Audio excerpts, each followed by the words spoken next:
Hello, friends. Your old Uncle Andy here, the UC Panda himself, coming to you on March 6th, a Thursday night, and we hope we are going to give you some winning sports picks. We're going to get right into it here.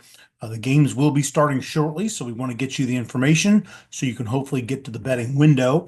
We gave out a couple plays earlier in the day, actually on Twitter. Illinois State gave that out. It was a winner. We've got that in a parlay with an over in the Pacific San Diego game and we hope to cash a winning ticket there. A lot of these college basketball tournaments are starting. Regular season winding down for your bigger conferences, your Big Tens, your Big 12s, but we do have a lot of the smaller conference tournaments in full swing. Proceed with caution on these. You've really got to look. Some of these teams, are they playing their third game in 3 days? And maybe they are the better team, but if they're playing their third game in 3 days and they're up against a team maybe that's just on its second game, that stuff matters. This isn't baseball where for 2 hours and 30 minutes of the 3 hour game, you're standing around or sitting and really not particularly doing much of anything. Basketball is not like that, of course. It's up and down, up and down, up and down in a sprint for perhaps 25 minutes, 28 minutes. And I mean, I don't care in what kind of good shape you may be, you do that 3 days in a row. On the fourth day, it's a little much. So just go easy in these conference tournaments. We've got March Madness for real with the big dance in a couple of weeks, and we will have plenty of stuff to bet on then. Don't blow your bankroll. Speaking of basketball, I'm on a pretty good NBA run right now of 5-0. I normally in the past have not bet a lot of NBA, but I've come to this conclusion with the NBA. NBA is a good, I wouldn't say easy thing to bet, but it's a good thing to handicap. It's a good thing to wrap your mind around as long as these teams are playing to the back of their baseball card. What happens in NBA far too often, you get the clunker game or you get the announcement 30 minutes before the game starts. Oh, by the way, the star is not playing tonight. LeBron's not playing tonight. Uh, whatever the case may be, name a big player. By the way, you've already made your bet, but here we are 30 minutes from tip off, and the star of the team's not playing because of load management. So that's always been the bugaboo with NBA betting. But so far this year, I've had some pretty decent success with it. Laid off of it tonight. Did kind of like the 76ers in the points, but so too did the market. That line has moved from the Sixers almost getting 15 now to getting 13. So that's all smart money, connected money, not necessarily fading the Celtics. I mean, I think the Celtics are going to win. I believe everybody is of the opinion the Celtics will win the ball game, but maybe just not by the number. We're going to start a new ladder challenge tonight. We got Lightning Stars Canes plus 159, a $5 10-day ladder challenge. Got it to day 4 earlier in the week, and it went down with the Sharks and the Leafs over. I think that might have been Monday night or whatever it was. I stand by the bet. It was a good bet. It was certainly being steamed my way by the market. I stand by the bet. It just didn't win. So we move on, start a new ladder challenge, and hopefully we get this bad boy to the barn. And as always, keep following us over at Uncle Andy Sports on Twitter for all the plays. In addition to those teams we've got in that ladder challenge, we're using most of them in a round robin. And it's going to consist of the Panthers, the Lightning, the Canes, and the Stars. So rather than do this all as one parlay where if one of these 4 legs loses, we get nothing, we are doing a round robin. And that essentially, in this case, since we've got 4 teams, is like 6 parlays. It's a parlay of the Panthers and the Bolts, the Panthers and the Canes, Panthers and the Stars. It's a parlay of Tampa and the Hurricanes, Tampa and the Stars. You see what I mean? And so what this does is it gives you some protection. We're gonna if these 3 of these 4 teams win, we're gonna get all our money back. Whereas in a parlay, had we bet it and one team loses, now we got nothing. If 3 of the 4 of these teams win, I think they're all going to win, or I would have made the bet. But if somebody stubs their toe, doesn't take the opposition seriously, what have you, we're going to at least get our money back. Now, if 2 of them lose, well, that's sort of the downside of a round robin. But a lot of the experts, the people with the betting channels, the people selling you the picks, will tell you don't bet round robins, don't bet parlays. But I think it's okay within reason. I think this is reasonable. This next thing I played probably isn't reasonable. I probably got reeled in a little bit by DraftKings on this. I don't normally play these pre-made parlays offered like on the home screen of these betting websites. There's a reason these websites, these sports books are advertising these plays for you, and it's not to make you money. But in this case, I just sort of went with it because of the payout. I had boost coming on it as well. So it's 10 paying 10 to 1. This is a very reasonable thing that could happen, but I do need 4 3-pointers out of Steph, Tatum, Tyrese Halliburton, and Luka tonight. If anything's going to bugaboo this, it'll be Luka, but I'm going to take my chances because of the payout. Got another parlay of Alabama, Birmingham, St. Peter's, the Peacocks, and Lafayette and American over 140 points. And that's playing a plus 246. Got the NHL Grand Slam tonight. I was surprised at the number the book had. Usually my number and the book's number are right next to each other. That's why I don't really play the Grand Slam that often. I don't think I've played maybe but 20 times this year, and we're 60 games into the season, more or less. But I have the Grand Slam as being 54 on the button tonight, and the book has it at 56.5. So I will say there are a lot of teams in action tonight that like to pull the doggone goalie in the third period.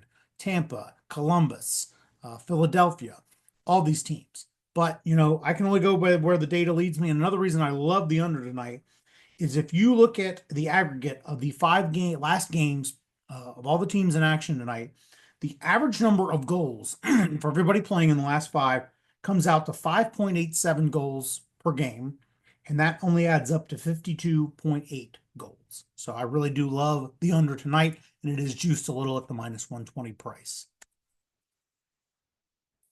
We do have a small juice reducer parlay going tonight at minus 278. It has an implied probability of hitting of 74%, and it's going to consist of Grand Canyon, Bucknell, and North Texas.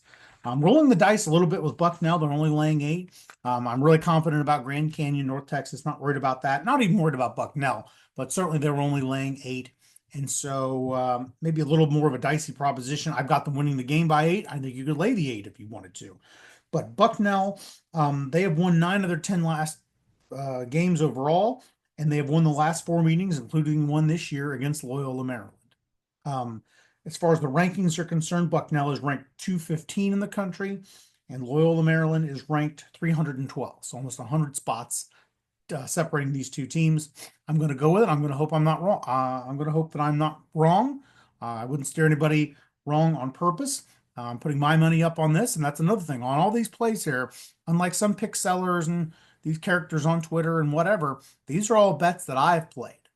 I'm putting my money where my mouth is, and I'm inviting you to follow me along and tail. So this is what I believe. And to go along with this juice reducer parlay, we're going to have NC Central, South Carolina State over the 146.5. I think that should come in. Jets and Flyers under 7. Love that. Love it. Jets and Flyers played just last week. It was a 2-1 game. Jets, the average total goals in their last 5 is only 3.8. Here's the rub, though. For the Flyers, their average goals in the past 5 games is 7.6. Now you aggregate those together, and it's 5.7 goals. That's how many goals should be scored tonight. So it'll probably be maybe 6 goals. Can't get 7/10 of a goal for those who are working on their fractions. But I do think it stays under the 7. I think it probably stays under the 5.5 that it is organically. I do like the Kraken and the Preds to go over 5. The line is 5.5. I have the game capped as landing 6. I have Seattle probably winning this thing 4-2. Could be the other way, though. Could be Nashville wins it 4-2, but I have 6 goals being scored. And if you look at these two teams, aggregate their last 5 games, look at the total goals scored, it's 6.5. So I'll take them to go 5. And if it lands on 5, we get a push and we get our money back. That's fine too. Love the Canadiens tonight and the 2.5. Love them at the 1.5 at the price, but throw it in with the parlay. The Oilers have got to win by 3 goals. The Oilers have not played well. The Oilers played down to their competition. They proved that the other night when they played the Ducks, and the Ducks clowned them. No reason that should have happened. So we'll go ahead and go with the Canadiens to just not lose the game by 3. We're going to go with the second period over in that game as well. The two teams combined are at 82 and 39, and so that's hitting at 69%. Now get a load of this. Edmonton is tied for first place in the NHL for goals scored in the second period. They've scored 78 goals in their 61 games. So that's a pretty good statistic, and we're going to go with the second period over. I've got a series of third period overs Kind of jammed them in there. Maybe not the most professional looking slide, but I didn't want to have two slides to get these bets in. These are all going to be third period overs down here on the bottom, starting with the Sabres and the Lightning. They also are a combined 69% on the year in third period overs. The Sabres are tied for fourth worst in giving up third period goals. They've allowed 77 third period goals in 60 games. And the Lightning are tied for third most goals scored in the third period. They have scored 77 goals in 61 games. Pretty good. That's over a goal a game, both figures. So we're going to roll with it. Calgary, Dallas, third period over. It's hitting at only 64%, but I like it. Calgary has allowed 70 goals in the third period in their 61 games, and the Stars have scored 71 goals in their 61 third periods. So we're going to go with the third period there. Columbus, Florida. This one's also hitting at 69%. Columbus loves to pull the goalie at the end of the game. They'll pull it with 5 minutes left. If they're down by 2, they don't care. So that's one thing that really I do like. The Jackets also are on a run of 6 in a row third period overs. The Jackets have allowed 72 third period goals in just 61 games. So again, well over one goal a game. Florida, they've only scored 67 goals in the third period in their 62 games, but I think that's a minor issue. I do think it's going to be a pretty good game.